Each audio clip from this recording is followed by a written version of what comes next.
Hey guys, welcome back to my channel, Lene's World, and today's topic is going to be a serious one. This is one that I felt like I need to speak on because it's been definitely on my mind because I keep hearing stories as it has just like recently went viral. The story of Adriana Smith. I'm sure most of you guys probably have seen little clips and whatnot from TikTok or whatever the case may be because it is definitely making its rounds. Okay, so let's get right on into it. So, Adriana Smith has been on life support for 90 plus days with weeks to go in her pregnancy. Her family questions Georgia's heartbeat law and why they had no say in her care. Whack. Okay, so it's a 30-year-old nurse from Atlanta, Georgia that was 9 weeks pregnant and went to the hospital because she was having severe headaches, and they definitely didn't do anything. They failed her and sent her home, ultimately to her death. Let's get into the article.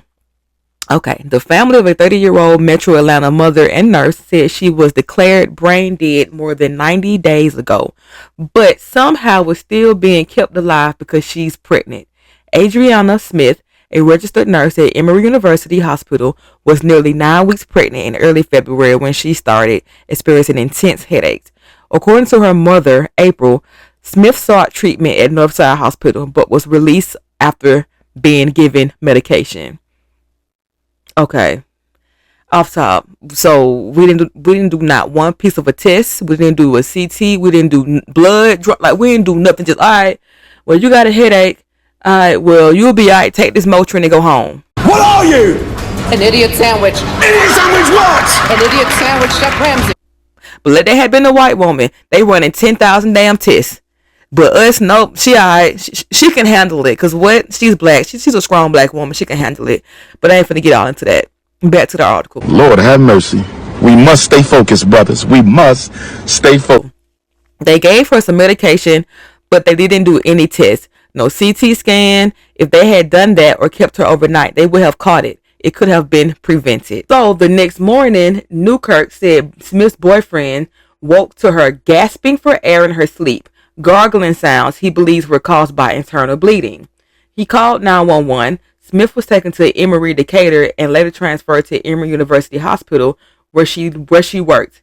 A CT scan later revealed multiple blood clots in her brain. Hey yo, what the fuck? They asked if I would agree to a procedure to relieve the pressure, and I said yes, the mother said. Then they called me back and said they couldn't do it. Smith was declared brain dead. Her family has been by her side every day since, including her young son, who they said still believes his mother is just simply sleeping.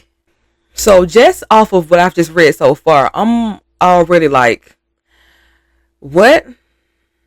Like, tell me what, during that first doctor's appointment with Northside, I want to know what was the care, like what was said, what was did, and why weren't there any other tests done on this young lady besides giving her medication to her on her damn way. Like when someone said they got, especially when they pregnant, you got headaches and intense headaches and all that shit, like why would we not do any CT scans? It's not making sense to me, but I'm gonna keep going with the article. So they said she's been breathing through machines for more than 90 days.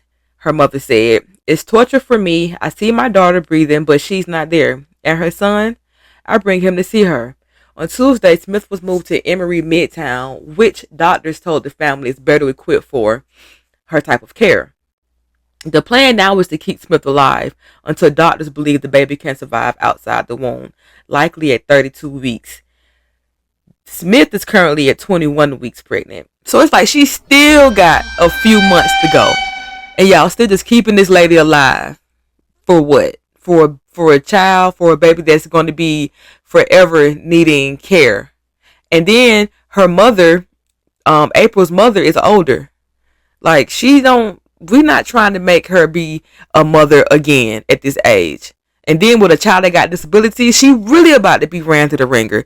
And I don't know if the father of the child, I'm sure he's going to be there, but that's just stress that we didn't even need that could have been avoided. Like real talk, because had y'all only did y'all job at Northside Hospital and checked for damn blood clots and TT scan, then she would still be alive. So I'm very disappointed in Northside Hospital because I expected more from y'all, and y'all know why, because I work for y'all. So I thought y'all was cute.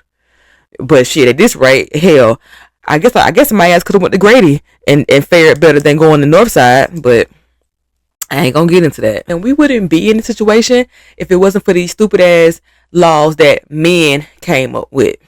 White men that came up with these stupid ass laws. True. Why you pouring me? I'm right. Not thinking about how every pregnancy is not the same. Every pregnancy is not easy and seamless and non-complicated. Like, that's not the reality of pregnancy.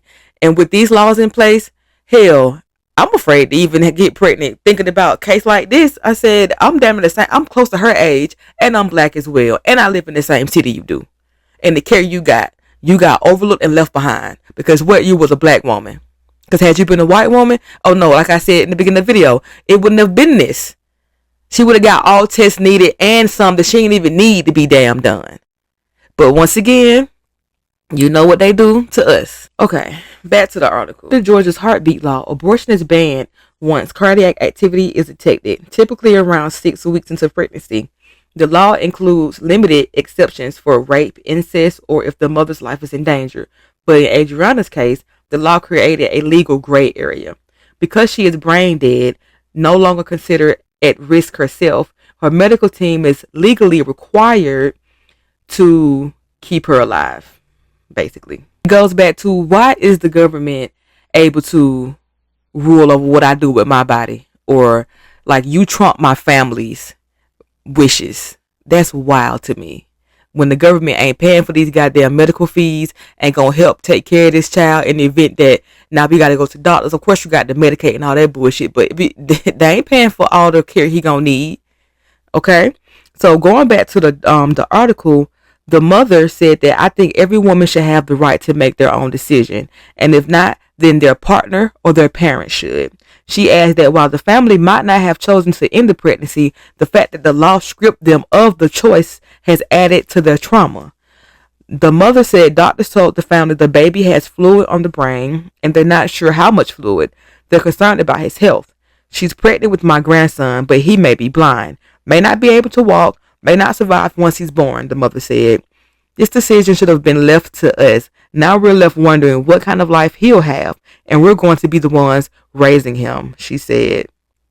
And with no end in sight and mounting hospital bills, the family is also worried about the long-term financial impact. Smith's body is being kept alive through intensive, ongoing medical intervention, care that may continue for several more weeks.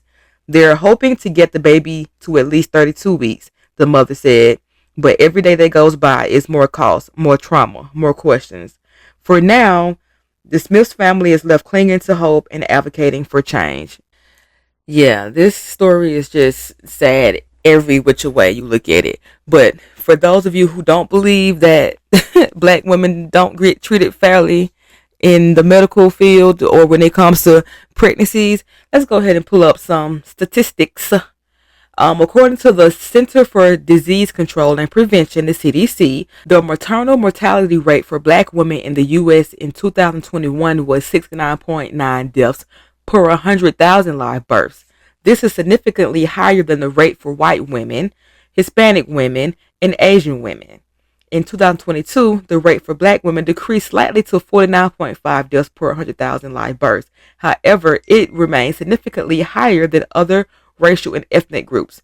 Factors that contributed to the higher maternal mortality rate among black women include, let's go, systematic racism and discrimination, lack of access to quality health care, higher rates of chronic health conditions such as hypertension and diabetes, higher risk of pregnancy complications such as preeclampsia and postpartum hemorrhage.